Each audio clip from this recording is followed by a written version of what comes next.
Okay. Matthew 14. You guys have heard me teach on this before, where Jesus is walking on the water and Peter comes out to him, right? I'm watching The Chosen, and that happened to be the episode that I was watching.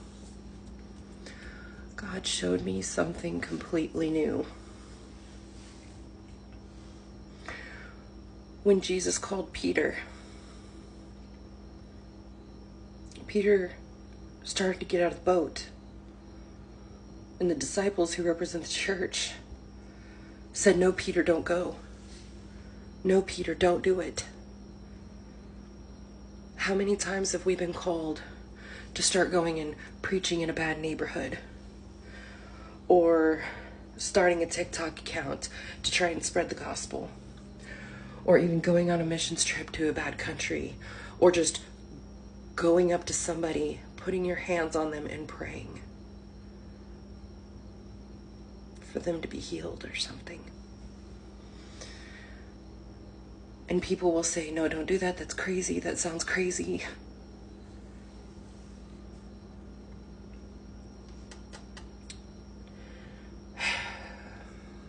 The other thing he showed me was when Peter started to drown. Not one disciple looked at him and said, "See, Peter, we told you not to get out of the boat." They cried out, "Lord, save him." Can you imagine the fear in their hearts, watching their brother sink in that massive storm, crying out, "Lord, save him"? How many times, as followers of Christ, have we seen someone, a family member, a church member, a friend,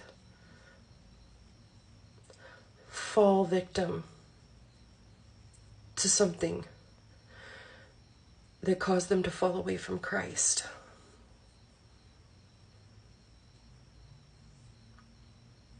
And instead of, yes, there is a time to reprimand, and there is a time to do that.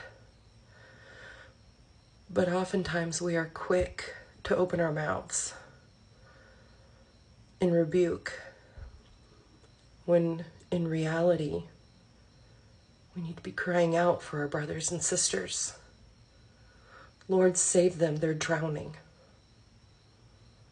They went through something hard, and it's affected their faith. Or they found some kind of false doctrine, and they've fallen off the path. Maybe instead of rebuking and chastising them, maybe sometimes, more often, instead of saying, "See, I told you not to get out of the boat," sometimes we just need to simply say, "Lord, save them."